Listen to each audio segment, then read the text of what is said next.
Happy Lord's Day po sa ating lahat and happy midweek service mga kapatid. Good evening po. Ating lahat, handa na po ba tayo makinig sa salita ng Panginoon sa gabing ito? And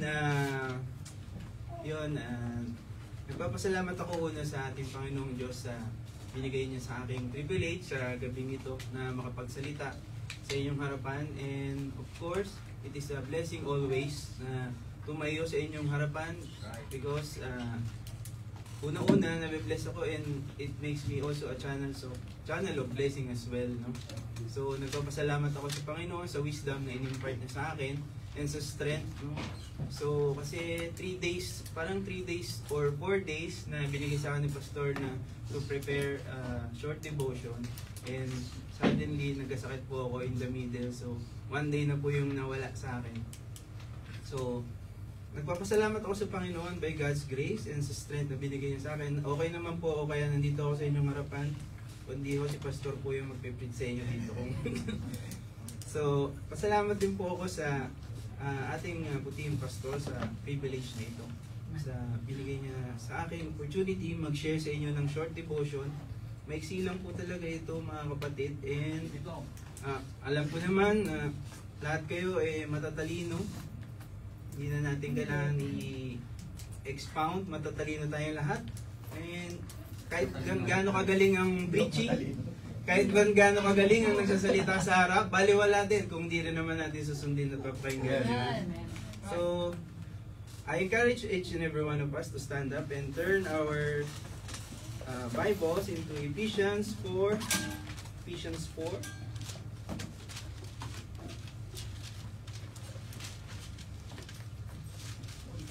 Chapter 4 verses 1 to 3.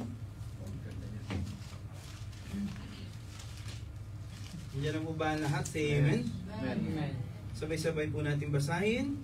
I, therefore, the prisoner of the Lord, beseech you that you walk worthy of the vocation wherewith you are called, with all lowliness and meekness and with suffering, forbearing one another in love, endeavoring to keep the unity of the Spirit in the bond of peace. Shall we have a moment of prayer, please?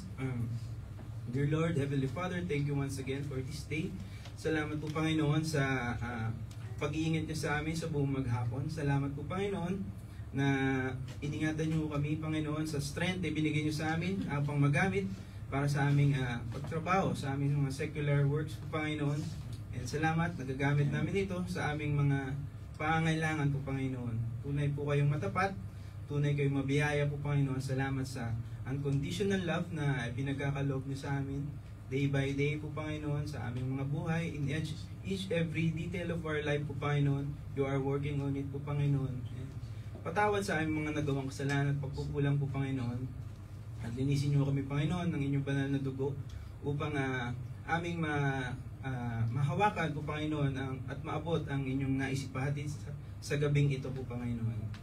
And patuloy po, Panginoon, na kayo po, Panginoon, magsalita sa amin and continue to be our speaker and our teacher and our guide for tonight po, Panginoon. Tago niyo ako sa inyong likuran. Maging instrumento lamang po ako ng inyong gawain po, Panginoon. Muli, salamat po, Panginoon, sa pribilehyo ito. Magbulay-bulay na yung salita. In Christ's name we pray. Amen. Amen. Marino po tayo magsiupo. So, our theme for this month is all about fellowship. Sinabi sa ni Pastor, fellowship and friendship, no? So, tonight, ang tatalakayin po natin is all about friendship, no? When it comes not friendship, fellowship. When it comes sa salitang fellowship, it composed of 2 or more people, mga kapatid. And, kagaya ng ginagawa natin every Sunday, yung BFF, no? So, it composed of many members, no? And when it comes to salitang fellowship, it involves also relationship with others, towards other believer, no? And makikita natin dyan sa verse number 1 na sinabi ni Apostle Paul sa Ephesians 4 verse 1. I therefore, the prisoner of the Lord, nakita na po natin yung remarks ni Paul sa kanyang sarili, as a prisoner of the Lord, no? Nakita natin yung humbleness ni Apostle Paul dito. Beseech you that ye walk worthy of the vocation. Beseech, it means Paul was asking us with urgency, with utmost importance, no? That we as a Christian, we should walk honorably in this world, no? And then mababasa din natin sa verse number 3 ang salitang endeavoring, no? When it comes endeavoring, ang salitang yan is to strive for something. We should strive to keep the unity of the Spirit, binding ourselves together in peace, no? So ang title po ng ating message for tonight is Keeping the Unity, no? How can we keep the unity with our fellow Christians, no? As I studied these passages, God impressed to me these 4 points, no? 4 na points lang po ito. And iksi lang po talaga ito. So, makikita din po natin ang ating point number 1 sa verse 2. As a Christian, we should walk with all lowliness, no, to keep the unity. Dapat daw tayo ay maging mapagpakumbaba, no, with all lowliness. So, our point number 1 is be humble, no? Be humble. Maging mapagpakumbaba, no, with all lowliness. Sabi diyan, Apostle Paul was a great example of being humble, no, mga kapatid. Paano niya in-address yung sarili niya no sa verse 1? I, the prisoner of the Lord, di ba? So, tingin niya sa sarili niya, prisoner of the Lord. And, kung paano niya sinulat ito sa ibang mga believers, Apostle Paul has done a lot of many things for the Lord, no? For the ministry of the Lord. Pero, ganito niya ina-address yung sarili niya. How he showed his humbleness to other Christian. Let me turn 1 Corinthians 15 verse 9. 1 Corinthians 15 verse 9.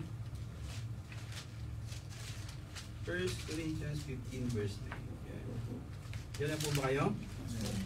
Sabi diyan ni Apostle Paul, For I am the least of the apostle that am not meet to be called an apostle, no?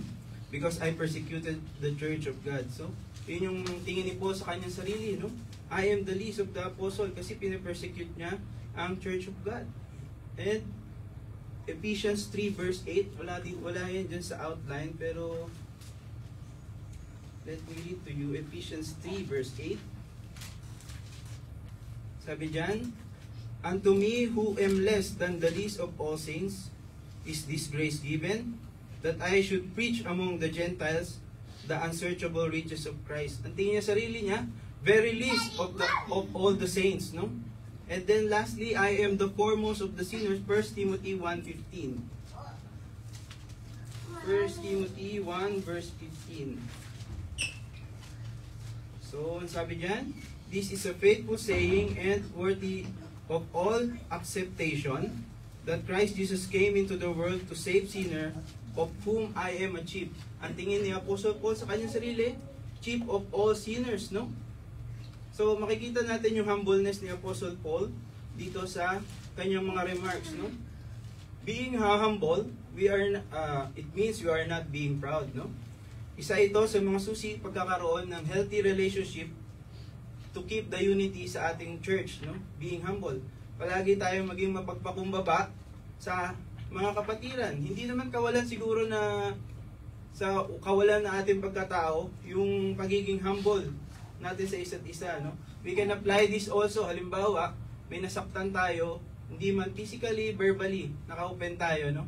Pwede natin i-apply itong humbleness na naka-offend tayo, be humble enough na kausapin yung nasaktan natin, no?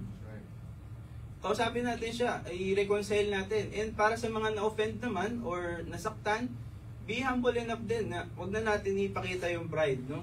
Wag natin pairalin yung pride sa ating mga puso, no? And so yun,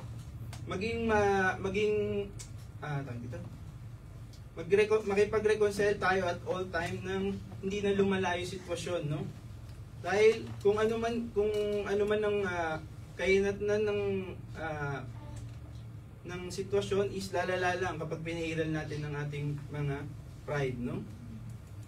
And kung hindi man tayo magiging humble para makipag-ayos sa ating mga kapwa, dyan din papasok ang ating subpoint for tonight is the danger of pride, no? Panganib sa pagiging mapagmataas, danger of pride, no? I have an illustration to you. This is a story in summer 1986 at the Black Sea off the coast of Russia, no? There's two ships siya, and gabi ito nangyari.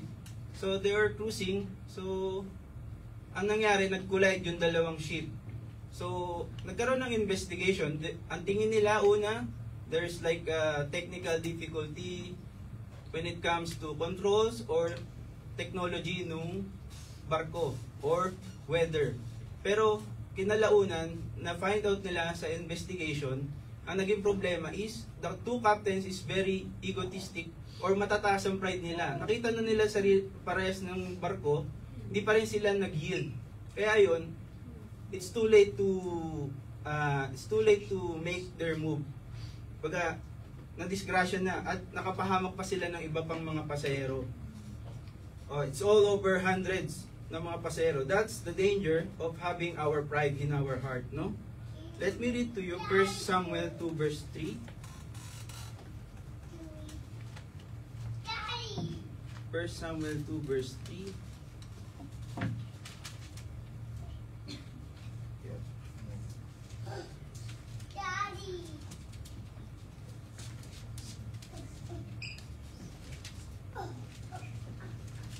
Yan, 1 Samuel 2 verse 3. Yan. 1 Samuel 2 verse 3. Talk no more so exceedingly proudly, let no arrogancy come out of your mouth, for the Lord is a God of knowledge, and by Him actions are weighed. No? God will judge our actions, mga kapatid. Nakikita po ng Diyos kung ano man ang ating mga, nasa loob ng ating mga puso. No? And being prideful will not help the situation get better sa ating samahan sa church. No? Mas lalo lang po nito, papalalain. And sabi nga nila, tungkol sa pride, sabon po yan, no? Bareta, panlaba. Hindi po pinapairal sa isang relasyon. No? And imbis na magkaroon tayo ng sweet harmony dito sa church, unti-unti lang po yan masisira dahil sa pride. No? And this is the evident work of the devil, mga kapatid, yung pride. So, ginagawa yan ng kaaway para tayo ay pagbiyak-biyakin, no? Magkaroon ng division sa church, no? Sabihin sa atin ng devil, sakit ng ginawa niya sa'yo, di ba? Huwag mo na pansinin. Okay, block mo na sa Facebook yan. Di ba? Kaya sasabihin sa'yo ng demonyo. At the end of the day, just like the two captains, the damage has been done. So, anong nangyari? Nasira lang yung relationship ng dalawa. Imbis na magkaroon ng reconciliation, no? And which is hindi nag-glorify ang ating Panginoon. Not only God will judge us for being proud, but also, subpoint number B, God rewards humility. Proverbs 22 verse 4. Proverbs 22 verse 4. Yan. By humility and the fear of the Lord are riches and honor and life. No? God will reward the one who is humble. Hindi man ito materially, pero God will reward that if we show humility towards others. No? No? Kahit kainin na natin yung pride natin, okay lang. Basta masalba yung relationship natin. No? Amen. Yun yung pinakamahalaga sa lahat. Itapon na natin sa dagat yung pride na yan. So yun, kahit na di ba ang sarap sa pakiramdam kapag naaalala natin yung isang brethren na yung wala tayong hinuhold na grudges na hindi naalala natin siya, hindi as mayabang or hindi prideful. Parang kung lahat tayo ganun, di ba? Parang ang sarap dito sa church palagi or sa labas with our friends, no? Kapag na-offend man tayo or naka-offend, be humble enough to reconcile at all times. No? Kahit wala si pastor, kahit walang mga deacon, walang mga elders, be humble enough to reconcile with other brethren. No? Kung magkaroon man ng sugat yan, yung relationship natin, mag-heal din yan. Kasi, parang nabigyan na natin ng lunas eh. We are humble enough to cover up, to patch up. Kagaya rin ng sunog sa bahay, no? Nakita na natin may sunog, buusan na agad natin ng tubig, di na natin dadagdagan ng mag-aggravate pa yung sunog sa bahay. No? And bahala na ang Panginoon kung paano na tayo i-reward sa part na yan. Siguro ang saya dito kundi man dito sa labas din, kung wala tayong ino-hold na grudges sa isa't isa. No? Wala tayong iniiwasan na tao. Kasi ang sikip na talaga ng bila natin, no? Talagang literal. Masikip siya. So, habang kumakain tayo, kahit may iwasan ka, makakasalubong at makakasalubong mo siya. Wala kang choice, no? So, that's why my prayer for all of us is we ought to show humility and stop being prideful, mga kapatid. Because this is what God wants us, is to have a perfect harmony inside our relationship and inside the church, no? And makikita din natin sa verse 2. Sa verse 2 is our point number 2. As a Christian, we ought to walk with humility or be humble. And secondly, we ought to walk with meekness. And meekness is a character, mga kapatid. And being meek, according sa Noah's Webster, is mild of temper, soft, or gentle. And our point number 2 is be gentle, mga kapatid. Be gentle. I have a story to you about one basketball coach. Ang name niya, Mr. John Wooden, no? So, he lives in a rural place or in a province. So, expected yun ng province. Marami siyang mga farm, no? Maraming damo, maraming baka, maraming kabayo. Then, one day it happened na meron dumating na young farmer, no? So, ang ginawa niya, sumakay siya ng kabayo, madaming dala-dala, madami siyang bit-bit sa wagon. Kasi nang ginawa niya, hinataw niya na ng hinataw yung mga kabayo. And he's starting to curse yung kabayo. Parang lumabas yung pagiging harsh niya. Kinurse niya na, hinataw-hataw niya. Parang wala lang, iningal lang yung kabayo. Walang nangyari, hindi gumalaw. And then suddenly, Mr. John Wooden get up and nilapitan niya yung kabayo, no? Parang pinet niya, kinausap niya, nag-whisper siya, imbis na sumigaw. And then, nung sumakay pa lang siya ng saddle, isang sipol pa lang, tumayo na yung kabayo, di na kailangan palupaluin na yung latigo. Tumayo na siya by being gentle, no? Alam mo yung kabayo na parang ang saya-saya, hindi mo naman kailangan paluin, tatayo naman ako, maging maayos ka lang kausap, di ba? So, yun, be gentle, mga kapatid. So, being gentle or pagiging malumanay is isa sa mga sangkap na pagkakaroon ng maayos and healthy relationship between our brethren. Kailangan lang natin maging malumanay sa pagsasalita and sa ating mga approach, sa ating mga kinikilos, no, towards others, no? So let's be gentle sa isa, maging gentle in a way na, alam mo yun, we speak the truth to other Christian, but in a way na good tone, malumanay, marireceive niya yung truth in a very good manner. Hindi yung nagkamali na nga yung tao, ida-down pa natin, papamukha pa natin sa kanya. Mas lalo pa natin siyang duduru-duruin. Hindi yung ganun ang tamang pag-correct, no? So, if meron mang ginawa ang isang kapatiran na mali, tulungan natin, let's be gentle on our approach, and malay natin, tayo pala yung susi na para ma-uplift yung kanyang burden, no? And sa ganung way din, ma-avoid din natin yung pagkakaroon ng pagkakasala. Kasi usually, nagkakasala din tayo pagka, alam niyo yun, pagka nalaman natin nagkamali si kapatid. Oh, yan, kasi ganyan ginawa mo, ganyan. Imbis na gumawa tayo paraan, ipag-pray natin, let's be gentle on our voice. And hindi na lumalala yung sitwasyon, no? So, ayun, be gentle. And kabaliktaran naman po ng pagiging gentle is pagiging rude or pagiging magagalitin, no? Makikita natin yan, the danger of anger, no? Point number 8, danger of anger.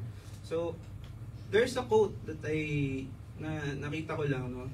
Sabi diyan, 90% of the friction of daily life is caused by the wrong tone of voice, no? Pasensya na po kayo kung paminsan mataas yung tone ng boses ko. Ganito lang ho talaga kami lumaki sa Cavite City na ganito, normal na sa amin to, hindi ko kami galit, ha. Ipapaliwanag lang talaga kami. So ayun, Proverbs 15:18. Proverbs 15:18.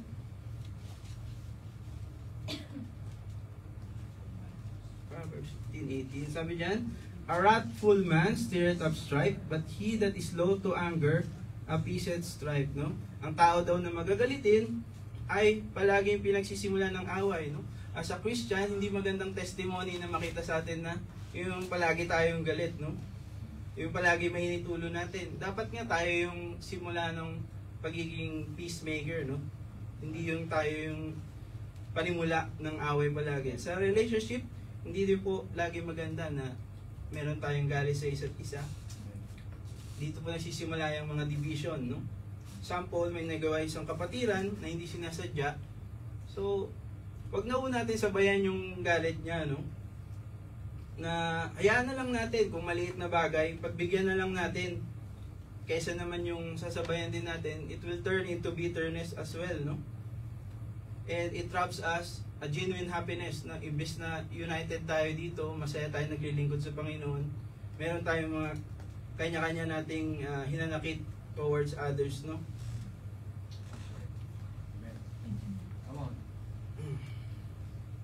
So, yun. Kasi pag nalaman natin na may galit tayo sa isang, pag yung alam niyo yun, pag may galit tayo sa isang tao, wala pa siyang gawin, galit na agad tayo, di ba?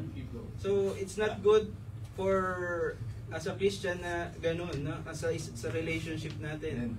Hindi maganda na nakikita. And God is not happy about this, no?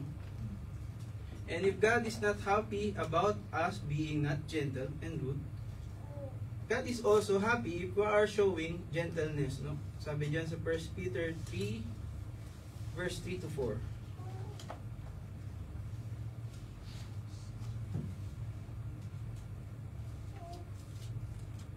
1 Peter 3 verse 3 to 4.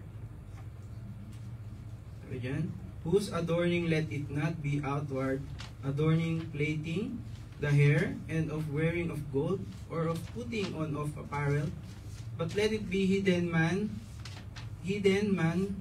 but let it be the hidden man of the heart, in which is not corruptible even the ornament of a meek and quiet spirit, which is in the sight of God of great price, no? Wag daw natin masyadong maging concern yung hairstyle natin, sabi diyan sa verse, no? And yung mga ginto natin sa katawan, wag daw natin masyadong pag-aksayahan ng panahon or expensive clothes, no? What should be kailangan i-clothe natin ang ating mga sarili with the character of being gentle and of quiet spirit, sabi diyan sa 1 Peter, no? Which is not incorruptible and it is precious in the sight of the Lord, no? We will be rewarded sa mga bagay na ito, hindi man i-form ng material, but sometimes it has an intangible blessing, no? Kaya always respond with gentleness, mga kapatid. Malay natin merong isang kapatid na may pinagdadaanan and we respond to it very gentle, no? Naging blessing ka pa sa kanya. Mahirap maging gentle at all times, mga kapatid, but I'm encouraging you in order to keep the unity of the church, no? Madaming ways na matitrigger tayo, but by prayer with each other and by the leading of the Holy Spirit, and we can makakaya naman natin. Siguro marami tayong maiiwasan ng mga alitan and mga samaan ng loob if we respond gently at all times, no? Yung hindi natin pinapairal basta-basta yung bugso ng damdamin natin. Hindi din magandang testimony na mainitin ang ulo natin, lalo na sa labas, no? Kasi paano natin mauwiwin yung mga ka-flatmate natin, no? Nabawasan ng isang itlog yung tray natin, galit na tayo. Nabawasan ng isang pansit canton, di ba? So, let's be gentle on our approach sa mga relatives natin, friends and co-workers, no? How can we keep the unity if we are having thoughts towards others, no? Let's be gentle on every approach because this is what God wants us to do, no? And then, sabi nung first, as we walk on our Christian life, we keep the unity with humbleness, and second, meekness, and thirdly, with long suffering. And that's our third point for tonight is be patient, no? Maging pasensyoso daw tayo. So, I have an illustration to you regarding this. There's one dad, and he has a child, no? Dala-dala niya sa cart, nasa harapan yung bata, and pumasok sila ng grocery, iyak ng iyak yung bata, sigaw ng sigaw, and pumukaw na siya ng atensyon sa loob ng grocery, marami nang nakatingin. And sabi nung tatay na tatay dun sa bata, bumubulong lang siya, is being very patient, bumubulong lang siya. Keep calm, Albert, keep calm. Parang ganun lang binubulong niya dun sa bata. Then suddenly tumigil yung bata, lumapit yung siyang babae. Sabi niya, ina-admire ko yung pagiging patient mo dun sa bata. Sabay, nag-reply yung tatay, sabi niya, hindi yung bata si Albert, ako po. So yun, ipinapakalman niya lang yung sarili niya, no? So yun, magiging pasensyoso po tayo mga kapatid sa ating mga ibang kapatiran, lalo na sa church and sa labas, no? Mga kasama natin sa flat, mga nakakasalumuhan natin sa metro, mga ka-work natin, mga kaibigan natin, no? Maging pasensyoso tayo at all times. Alam ko, madali sabihin, pero mahirap gawin. Kasi lahat tayo may kanya-kanyang haba ng pasensya, di ba? Depende na lang kung saan mapuputol yung mag-i-snap, no? Why do we need to show patience, no? Kasi sipin nyo, sa Pilipinas, ang dami-dami ng kaso ng road rage. So, nangyayari lang naman yung road rage kapag alam mo yun, pagka hindi naging pasensyoso yung isa eh. Hindi naman siya mag-occur kung merong isang nagpadaya, di ba? Naging pasensyoso. So, yun. Ang nakakalimutan nila palagi, may nakita ko nga isang bus, parang nakaligtas na yung isang bus, pero talagang binunggo niya sa Pilipinas. So, hindi lang siya yung napahamak, pati yung mga sakay.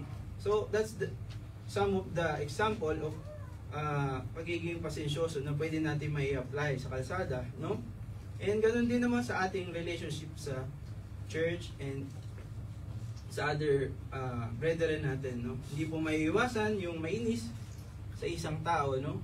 Pero dahil iba-iba kasi tayo ng personality, di ba? And my encouragement for us is be the one who is patient enough to hindi na sumabay sa mga pagiging yung sa inis ng ibang mga tao, no? Be patient, maging pasensyoso po tayo. If hindi man tayo naging successful sa pagiging pasensyoso, meron itong dalang mga kapahamakan din, no? Kaya naman, for our subpoint number 8, the danger of impatience, no? Naalala nyo po nung panahon dati, sino nagluto gamit ang kahoy lang? O yun, di ba? Gaano katagal magpakulo ng baka nung mga panahon na yun? Ang tagal-tagal. Ngayon, meron ng pressure cooker, meron ng microwave, meron ng tenderizer, may air fryer. Parang lahat ng nangyayari sa mundo ngayon, gusto natin instant result na, mabilis, di ba? Nawawala na yung pagiging pasensyoso natin. And I have a friend na it happens to be that na nag-book siya ng ticket, China Southern, no? Parang 2017 yata. Nag-book siya ng ticket pa Manila. And sa sobrang init niya, ni-refresh niya ng ni-refresh. Ang problema, naging doble tuloy yung bayad niya. Kaka-refresh niya ng refresh. So, nakita natin dito kung naging pasensyoso lang siya na mag-load yung di naiwasan sana yung aberya. Good thing is nakuha niya naman ulit yung kanyang pera, no? Sabi niya, basahin natin Proverbs 14 verse 17. Proverbs 14 verse 17.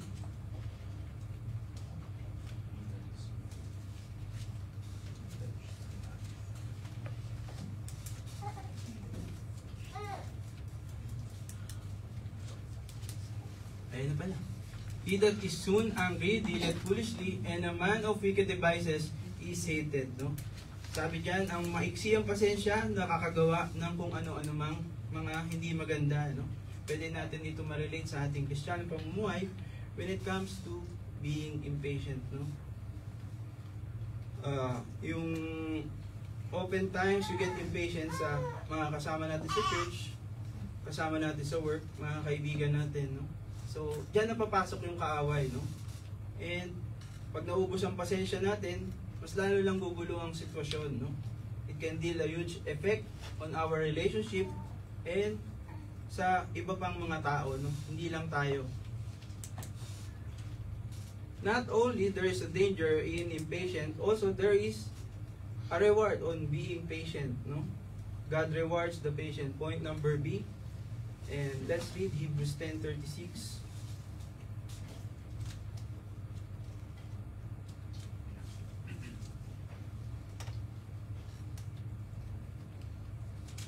Hebrews 10:36. And for ye have need of patience, that after ye had done the will of God, ye might receive promise, no? May promise, no? Sabi diyan sa Book of Hebrews, no? Let me ask you a question, no? When it comes to being patient, sino pumapasok sa isip niyo na Bible character? Job, maybe, right? Pero for me, para sa akin lang naman, kung meron kayong alam na iba na mas patient, sabihin nyo lang po. But for me, I think it was Moses, no? Kasi naging pasensyoso siya sa mga tao, ng mga Israelite in the wilderness for 40 years. Wherein kay Job, lasted only a years lang, di ba? So, Moses handled it. Isipin nyo, nasa desierto tayo, walang wifi, walang Instagram, walang Facebook. Nung mga time na yon, kasama natin yung mga Israelites. Tapos, ang ginawa ng mga Israelites, puro reklamo lang. Ba't kasi kami nilabas sa Egypt, di ba? Kasi okay naman kami doon. Isipin nyo yun, tinulungan na ni Moses yung mga Israelites. Pero still, di ba, panay pa rin ang reklamo, naging ungrateful. Naisip nyo kung paano yung pasensya ni Moses nung time na yun, di ba? 40 years, ha? Isipin nyo, 1 linggo pa nga lang na may ganun kang kasama, parang gusto man sumuko. Although, hindi man nakarating si Moses sa promised land, but God stored him a great gift, no? Kahit na ganun pa man ang nangyari, no? God rewards the patience. Patuloy po natin i-apply ang sa ating mga kapatiran, sa ating mga katrabaho, mga kaibigan, ang pagiging pasensyoso natin dahil may kalakip itong pagpapala sa Panginoon. No? Ang ganda po sana ng relationship kung lahat tayo ay nagiging pasensyoso sa bawat isa, mga kapatid. If somebody touch our triggered points, no? Lagi kung if nati-trigger na tayo sa isang tao, count 1 to 10, no? Or better, pray. Or if talagang sukdulan na yung sa atin, pangingi sa atin, count 1 to 100 or pray more, no? Hanggang sa maubos na yung number. That then, hindi mo masasabayan yung kanyang anger, no? And by doing that, our Heavenly Father is glad, no? And my prayer for us is, let's be patient to one another. Huwag natin hayaan makapasok ang kaaway sa ating relationship, sa ating samahan as brothers and sisters in Christ. No? Not only we need to be humble, we need to be gentle, we need to be patient, and lastly, our last point for tonight, amen? Makikita natin sa verse 2, forbearing one another in love. No? Forbearing means is restraining ourselves for others' sake. No? Parang mas inuuna pa natin yung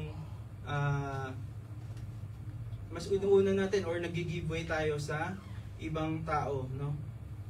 So, Jesus Christ has set an example, perfect example of being humble. So, when He laid down His life, when He lowered down Himself for us, being human and a God here in earth to save us, and being gentle, na kahit pinapahirapan na siya, still hindi pa rin siya nag-react with violence, no? And being patient sa kanyang mga disciple, and last, being considerate sa part na, ano yung sinabi ni Jesus? I came not to do my own will, but my Father's will, no? So, nakita natin ang pagiging considerate ni Jesus Christ. I came not to do my own will, but my Father's, no? And second, I do always those things that pleases Him, no? Mas nag-give way siya sa kanyang task na binigay sa kanya ng Diyos Ama, no? Kaya naman gawin ni Jesus ang lahat, no? Kaya niyang baliktarin ang sitwasyon kasi tao siya, at the same time, He is God, no? Pero hindi. He came not to minister, but to minister, no? Marami po sa atin, tao, malala na sa atin, gusto natin yung mga sarili natin, yung mga nasusunod, di ba? And, honestly, paminsan may mga time din na meron talaga tayong ganung attitude, no? And showing consideration toward other is not being weak, mga kapatid. It is showing a strong character na mag-give way tayo sa iba and showing consideration towards others. We know the meaning of being considerate. Let's take a look of what is being inconsiderate means and the danger of inconsideration. 3 John 1:9. Let me read 3 John 1:9 and I wrote unto the church, but Diotrephes, who loveth to have the preeminence among them, receiveth us not. No? So Apostle John is talking about Diotrephes, yung tao. We will not dig deeply about Diotrephes, but Apostle John is telling us that about this person is being preeminence among them. A preeminence means gusto niya superior siya sa ibang tao or mas mataas siya sa ibang tao. Gusto niya siya lagi yung bida, no? We know little about Diotrephes, but ang gusto niya lagi is maging number 1 and gusto niya maging sunod-sunuran sa kanya yung ibang mga tao. And yung tipong, yung pa-importante, no? Gusto niya yung mga major decisions is siya ang magde-decide. And one thing can happen in this kind of attitude is wala talagang susunod sa'yo kung ganyan or hindi matutuwa ang mga kasama mo sa'yo, no? Even the greatest leaders knows how to consider others, no? In church, we can apply this, no? Being in church, we apply this being considerate, no? Sa ibang tao, because if we apply this being considerate, there will be a big problem, no? Alam naman natin yan, and alam niyo yun na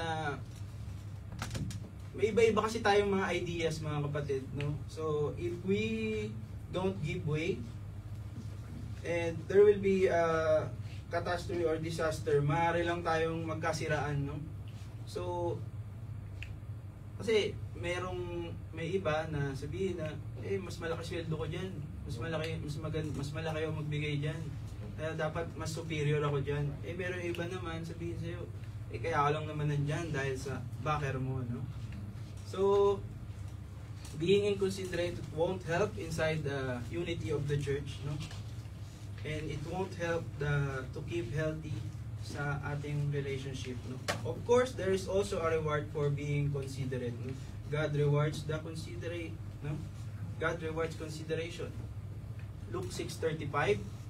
Sabi diyan, but love ye your enemies and do good and lend, hoping for nothing again, and your reward shall be great. And ye shall be the children of the highest, for he is kind unto the unthankful and to the evil, no? Sabi, isipin nyo, love ye your enemies, no? Love covers being considerate, no? And the reward is great, sabi ng Panginoon, reward shall be great. And of course, God can see to our hearts, no? Wala tayong maitatago sa Panginoon. Kahit na maganda yung idea natin, kung mayroon mang idea na may idea yung iba na hindi naman ganun kaganda, let's make it a point na magkasundo kayo, no? Or try to give way na lang kung talagang mapilit talaga yung isang kapatiran, no? Kaya gusto ipakita sa atin ng Panginoon, be considerate, be not tolerating in sin, ha? There's a big difference, considerate and being tolerating the sin, no? And sabi diyan, your reward shall be great, sabi ng Panginoon. So I encourage you to stand up and let's close our eyes and let's search our hearts tonight, mga kapatid. As I conclude, my challenge for us is that let's be humble, mga kapatid. Huwag na natin pairalin ang mga pride. Set aside na natin. Pairalin natin ang pagiging gentle natin. Huwag nating hayaan na galit ang palaging mauuna. And we are all growing Christians na, mga kapatid. Matuto tayo sa pagkakamali ng iba. And pagkakamali din natin. And let's be patient to one another. Marami tayong differences when it comes to personality. Yung maliit na bagay naman, i-set aside na lang natin. Let's be considerate towards others. Huwag na tayong tipong magbida-bida, no? Mag-give way din tayo sa ibang opinions and ideas of others, no? And higit sa lahat, mga kapatid, huwag na natin hayaan na makapasok pa ang kaaway sa ating mga relationship. Maiksi lang ang buhay natin, mga kapatid, sa totoo lang. So hindi natin alam kung hanggang kailan tayo dito. So, let's forgive mga kapatid. No? Patuloy tayong maging humble and maging patient, maging gentle, and be considerate to keep the unity inside the church. May I call on Pastor Rest?